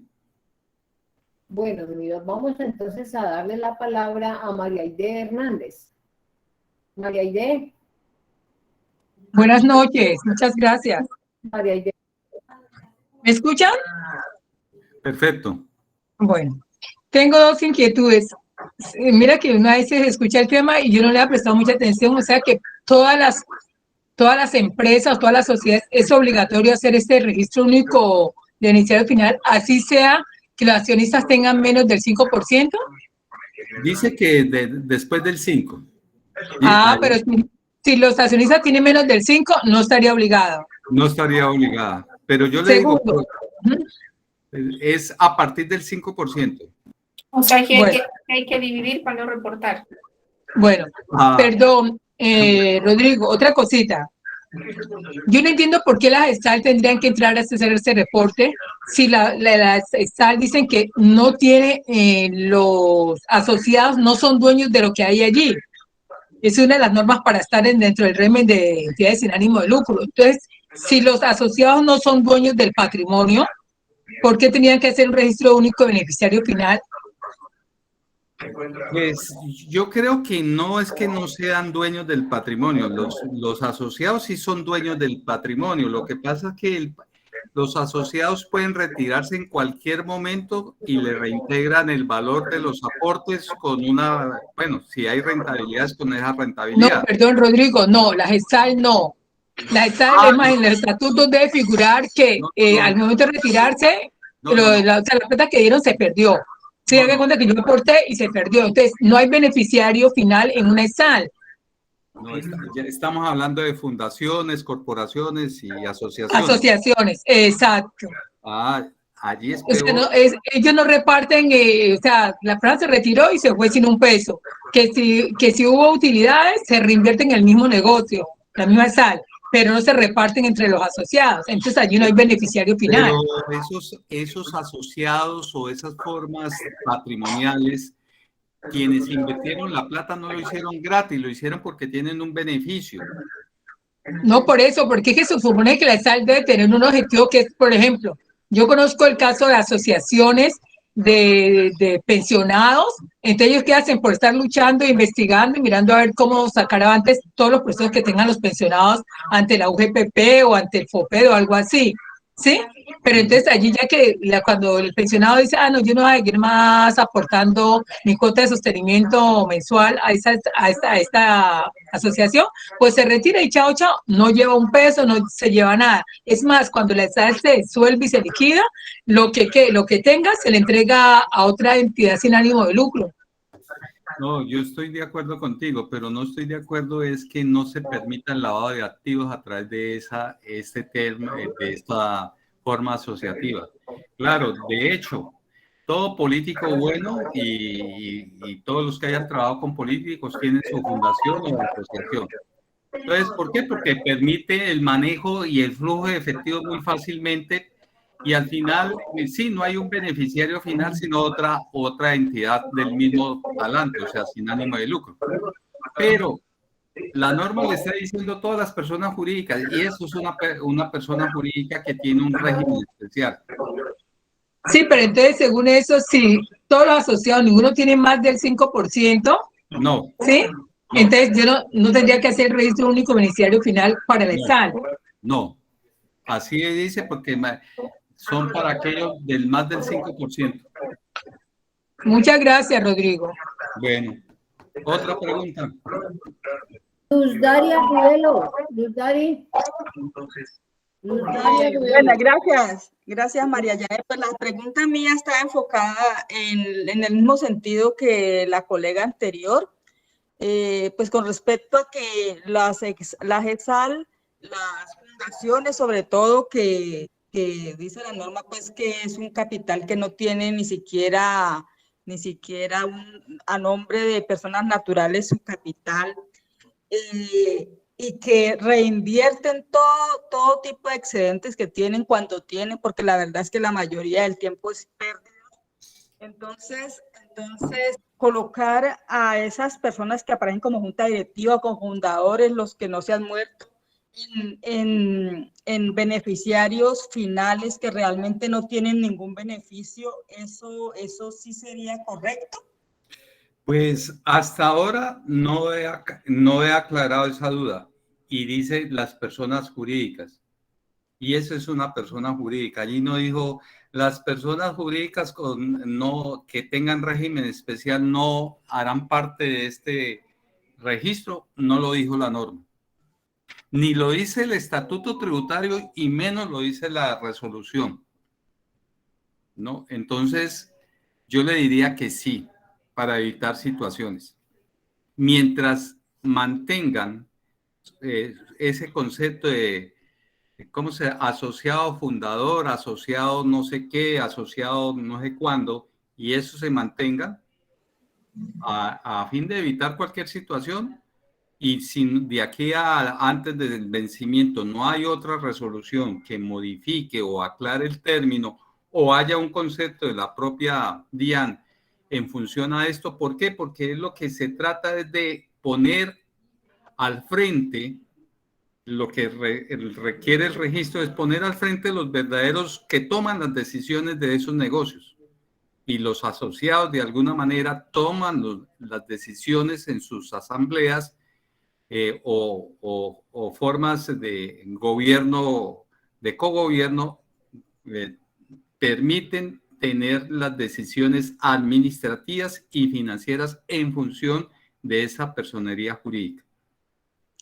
Una pregunta más. O sea, yo soy contadora de unas fundaciones y corporaciones que son muy antiguas, que los fundadores incluso ya se murieron, los que crearon como tal la entidad con algún pequeño aporte o un capital para el beneficio de la comunidad.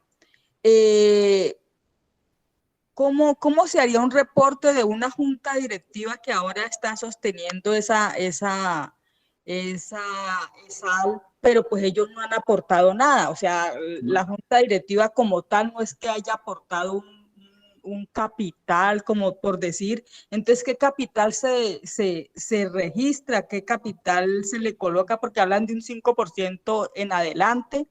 Sí. ¿Cómo se haría si no hay de las personas que puedan estar en un momento determinado actual como junta directiva, no han aportado capital, por decir algo? ¿Cómo se haría en ese caso? Acuérdate que el representante legal de esa entidad jurídica en la cual el beneficiario final no se ha podido identificar en virtud de todo lo que me estás indicando, porque ya no existe, porque ya se murió, porque era el representante legal, es el que es el directamente responsable ante el registro único tributario.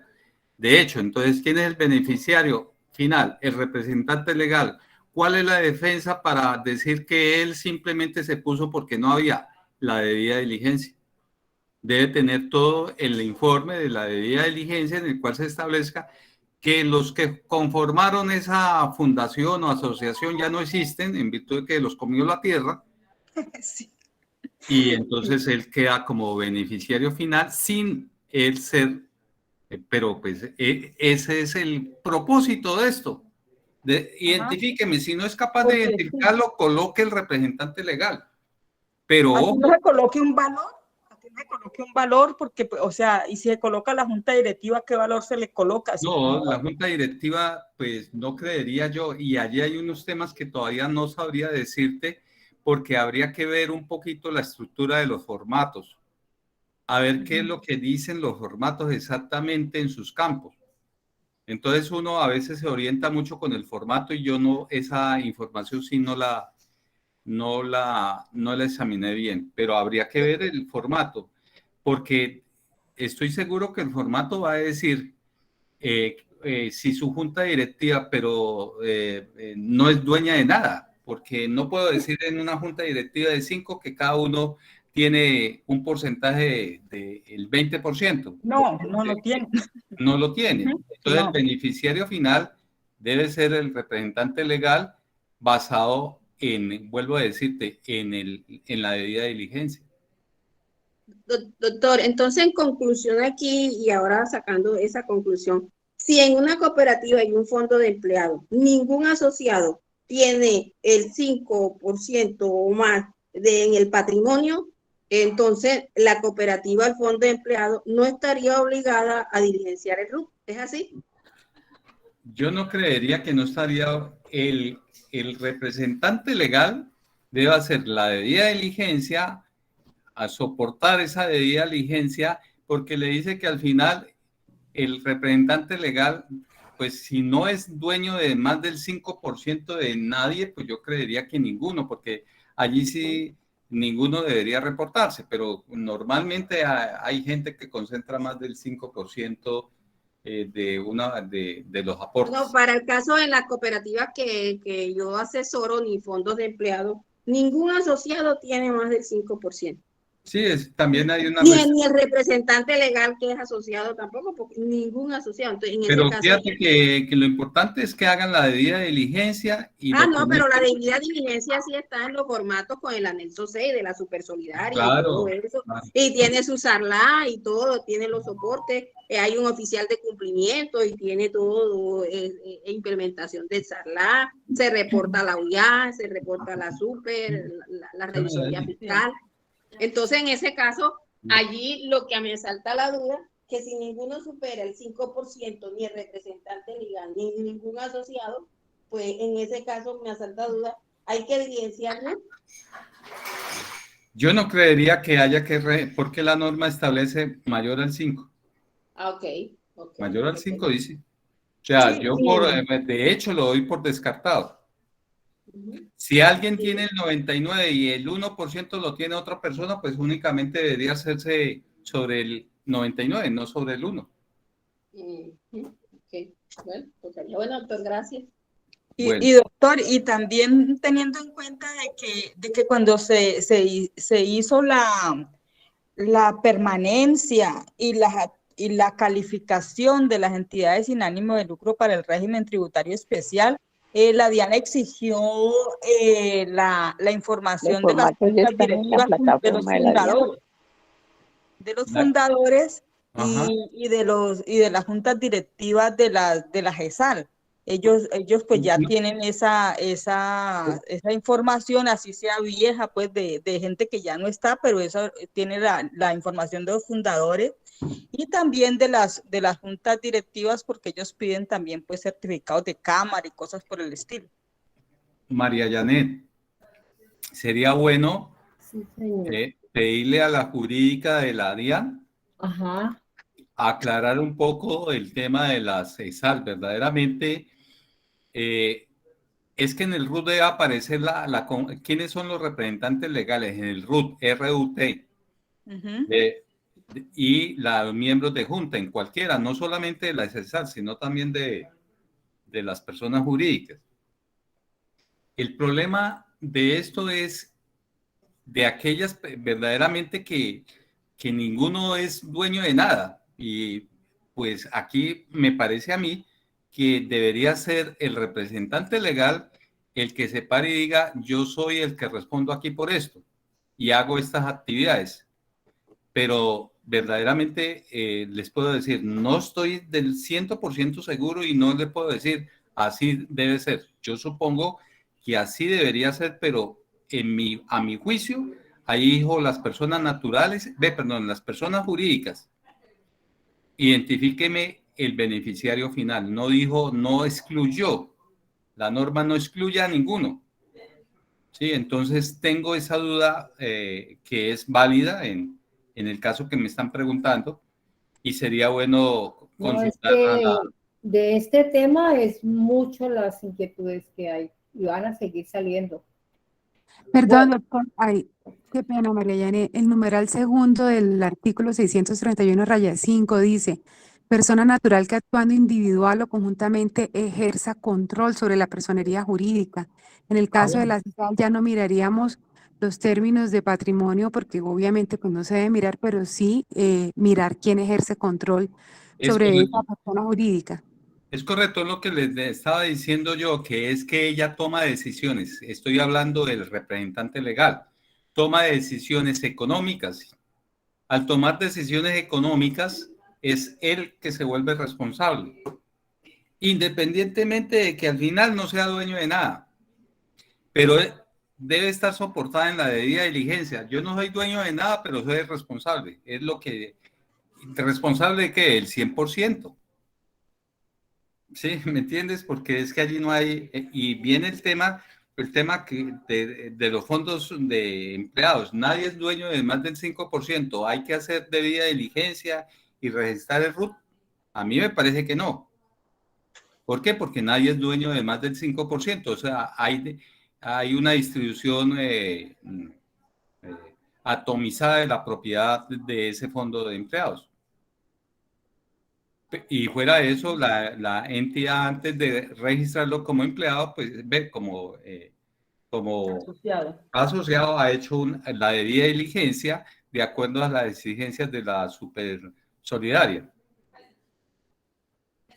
Entonces a mí me parece que no, pero en el caso de las fundaciones, que allí viene el tema. Qué pena con ustedes, pero en las fundaciones se lava dinero. Entonces, allí, qué pena. Perdón, si me permiten un segundo. Sí, claro que sí. Gracias. En este tema de la CESAL, estamos viendo en la resolución que en el artículo 4, el numeral 1 dice que están obligadas las sociedades y entidades nacionales con o sin ánimo de lucro, ya las involucra. Ajá. Luego en el artículo 6 de la resolución, cuando dice quiénes son los beneficios, los criterios para determinarlo, no solo habla del porcentaje de capital, habla de la persona que tiene control directo y si no se puede, habla del representante legal. Entonces, en una ESAL, sí hay personas que detentan el control. Recordemos que en el registro web nosotros reportamos, en el registro web cada año, en el proceso de actualización, nosotros reportamos a las personas naturales que ejercen funciones gerenciales y directivas. Y la norma nos ha definido que ejercen funciones gerenciales y directivas aquellos que tienen la capacidad de tomar decisiones sobre la actividad meritoria, hablando del régimen tributario especial. Ahora, ¿por qué lo piden? A mí me parece sano que lo pidan, porque malos manejos que se hicieron hace años en las entidades sin ánimo de lucro llevaron a que el legislador en la ley 1819 hiciera esos cambios radicales en el régimen de tributación especial, entre otros, llegaron al cambio de que las donaciones ya no son deducibles de impuestos, que una parte de ella apenas genera descuento. Y contrario a lo que nosotros creemos, ¿sí? Nosotros usualmente en el imaginario de negocios se cree que a las entidades sin ánimo de lucro les ocurre lo de aquella vieja canción de que ni se compran ni se venden, pero en la vida real se compran y se venden. Uno de los detonantes del actual régimen tributario que tenemos y que nos obliga a los procesos de actualización anual y al proceso de calificación y que hace que las CESAL, cuando se constituyan, nazcan en el régimen ordinario. Es un episodio que hubo hace como 10 años cuando se vendió una institución universitaria. El director de la DIAN en aquella época montó en cólera porque se vendió una ESAL. ¿Cómo se vende una ESAL? Todos sabemos cómo se venden unas acciones, todos sabemos cómo se venden unas cuotas de capital, todos sabemos cómo se venden unos bonos, todos sabemos eso, pero ¿cómo se vende una ESAL? Hay formas, lamentablemente hay formas, ¿sí? Entonces hay que entrar a mirar y es sano, ¿sí? Que eso se haga y mire, tenemos de pronto, para terminar la idea, un problema tan grande y un complejo tan grande con ese tema que decía Rodrigo ahorita, del lavado de activos que lo hacen muchas entidades, que la norma, que la recomendación internacional, la norma internacional, digamos, cuando habla de el control de capital para estos efectos, habla de que es beneficiario final aquel que tenga por lo menos el 25% del capital y en Colombia lo bajamos al 5%. Eso es sintomático del reconocimiento de lo que nosotros estamos haciendo en el país y de lo que está sucediendo en el país. Gracias, era eso. No, y voy a, de pronto espero que no haya nadie, pero sin ofensa alguno. ¿Por qué metieron a la cooperativa Coservir a un proceso de extinción del dominio? Si los asociados eran los dueños de la cooperativa. Y sabemos quién manejaba a los asociados. Entonces, eran de los Orejuela, ¿no? No, pues yo no dije nada, yo no dije nada. Simplemente es una reflexión que nos podemos hacer de que sí, efectivamente se ha utilizado de alguna manera a entidades que parece que tuvieran unos regímenes bastante interesantes, pero que a la vez eran permeables a procesos como el lavado de activos, y sigue siendo. Entonces, a mí me parece que, y ya gracias por los que estuvieron pendientes de la norma, queda claro todas las entidades tienen que reportar, todas las personas jurídicas o estructuras sin personería jurídica. Así, por ejemplo, yo conozco, yo no sé cómo, pero la ley de contratación pública, la 83 es o 86, de contratación pública, creó dos... Ley 80. Ley 80. Creó dos figuras jurídicas, no jurídicas, sino sin personería jurídica, para contratar con el Estado. Una de esas es el tema de las uniones temporales y el segundo, los consorcios. Se supone que las uniones temporales en Colombia es la unión de A, B, C y que cada uno presenta una factura, por tanto no tienen personería jurídica. Los consorcios no son personas jurídicas, tienen RUT pero no tienen personería jurídica. Los dueños son los consorciados son los verdaderos dueños del consorcio.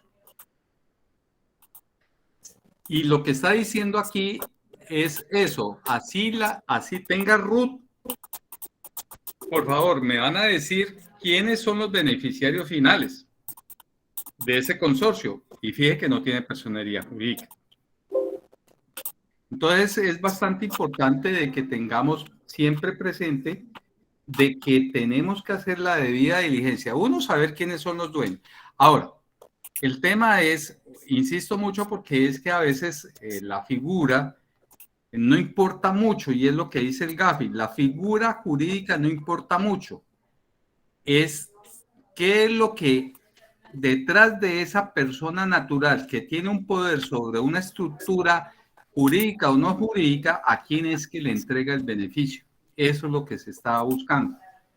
Y lastimosamente, pues llegó al tema patrimonial. Anteriormente nos interesaba era el tema de las ventas, de saber quién era el cliente, de saber quién era el proveedor. Pero yo lo digo por experiencia propia que siempre nos mirábamos, era lo primero que hay que analizar son los dueños. Y aquí es lo primero que en riesgo se debe analizar. Bueno, ¿quiénes son los dueños del patrimonio, del capital social? Y esos dueños del capital social serán los que dan lucer en función a qué tipo de operaciones pueden acceder.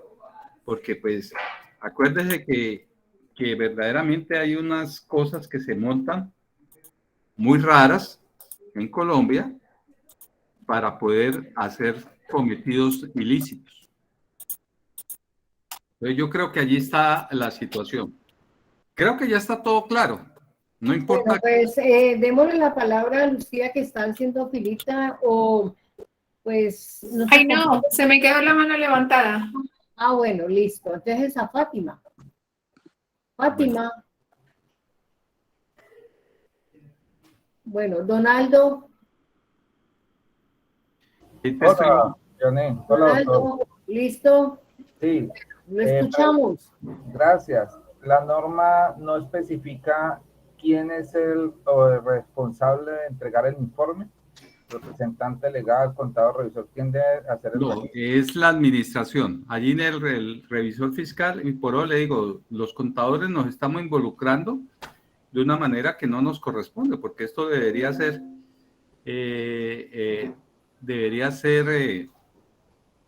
pues los jurídicos de la empresa o de la entidad, y no nosotros.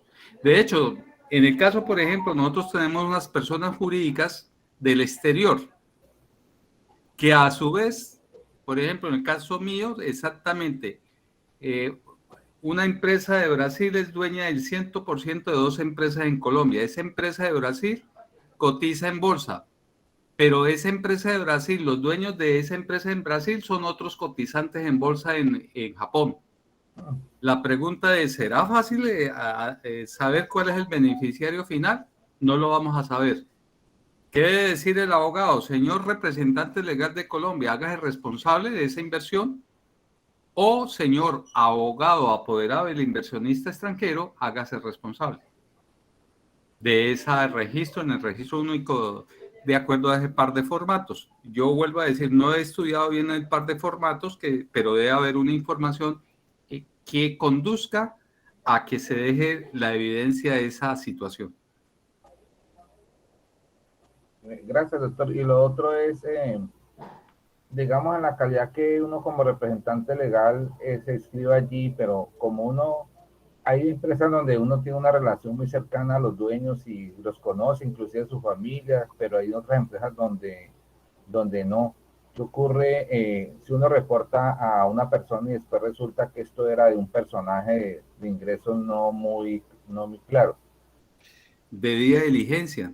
Si no lo puedes probar, te pueden sancionar. Por eso es que, ¿quién firma la debida diligencia? Yo no creo que usted como contador, yo se la pongo a firmar al representante legal. El oficial de cumplimiento. Bueno, eso le iba a decir, a menos que exista oficial de cumplimiento. Si existe oficial de cumplimiento en las empresas que tengan oficial de cumplimiento, debería ser el oficial de cumplimiento el que haga la debida diligencia. Pero en las empresas que no lo haya, me parece que falta única y exclusivamente la firma del representante legal. Sí, porque el contador, que tiene que ver con la propiedad de los accionistas, de hecho, se debería declarar hasta impedido por todo lo que dice las normas.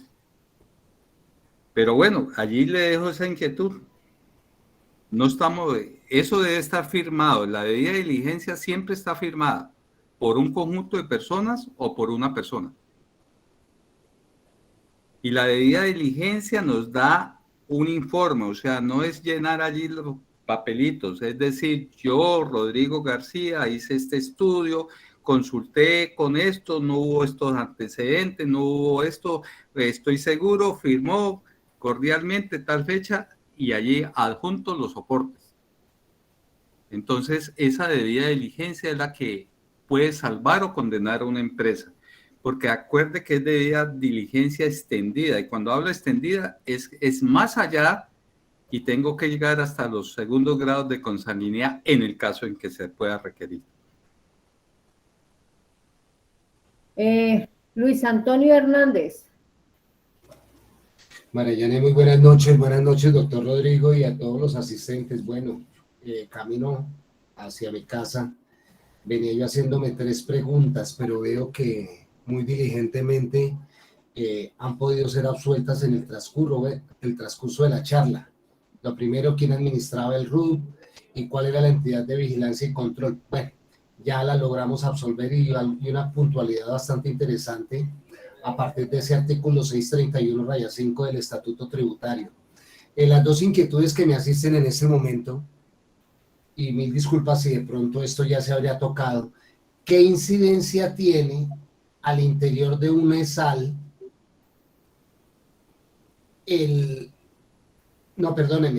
qué se diferencia este registro único de beneficiarios finales respecto al SARLAF y el SAGRILAF? Mil disculpas y muchas gracias. Una muy buena charla y muy instructiva, doctor Rodrigo. Y gracias, Mariana.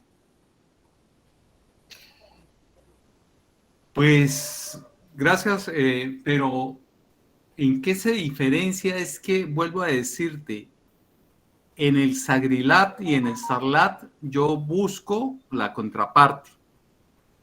¿Qué operaciones hace la contraparte? Si es cliente, ¿cuál es el origen de su fondo? ¿Dónde trabaja? Bueno, toda la información que me permite y me conduzca a identificar cuál es el potencial riesgo de ese cliente. Y tengo una estratificación o una...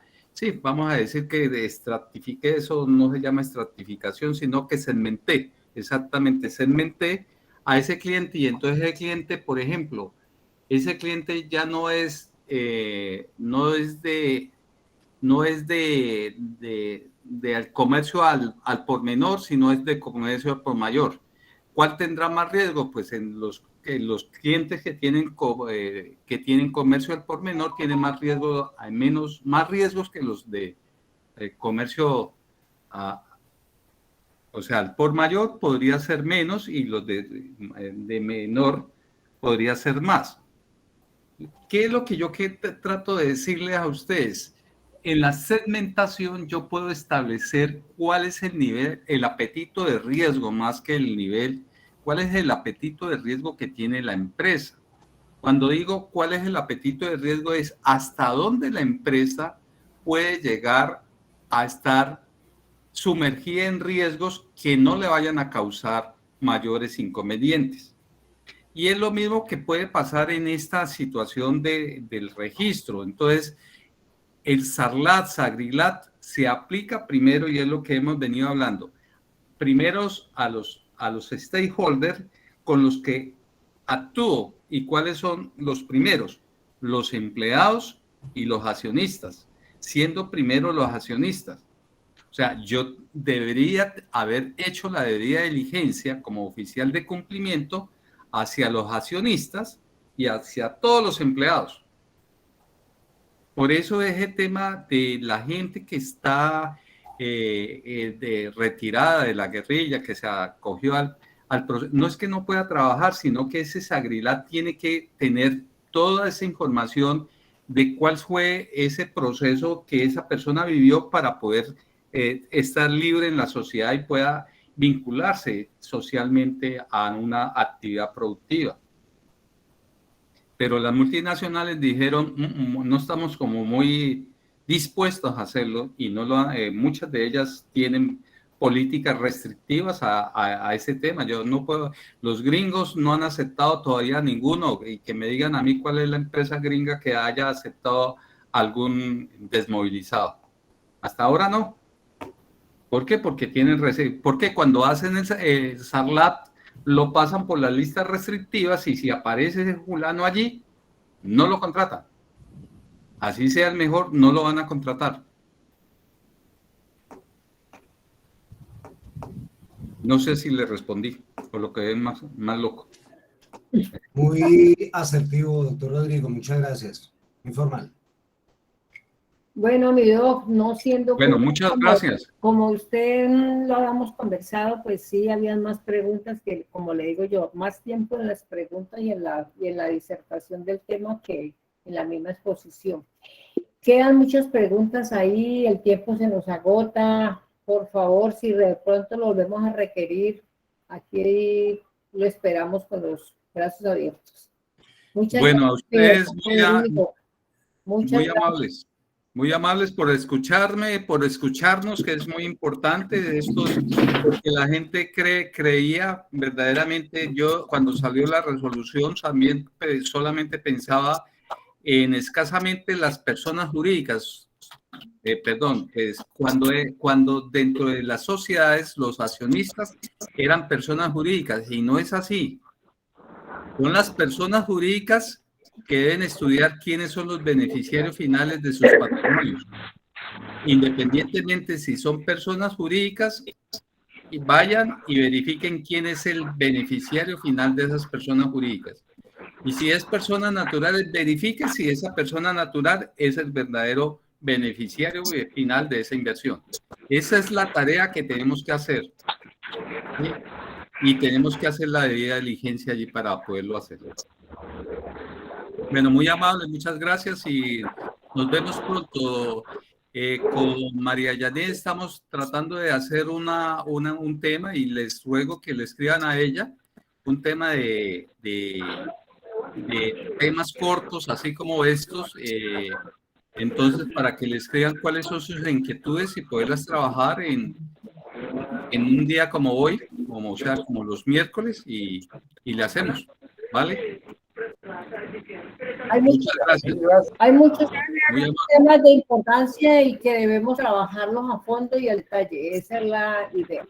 Bueno, ahí estamos conversando y seguimos en contacto con todos ustedes. Recuerden que por los grupos académicos, en la web ahí dejé en el chat, pueden consultar el video, las memorias. Apenas las suba, yo les informo. Gracias, mi doctor Rodrigo. María, muchas gracias, muchas gracias. Gracias, Rodrigo. Muchas gracias, María Rodrigo. Buenas noches. Muchas gracias, excelente. Gracias. María Janet, muchas gracias.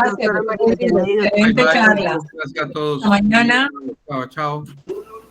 Que tengas buenas noches, Rodri. Gracias, María Janet.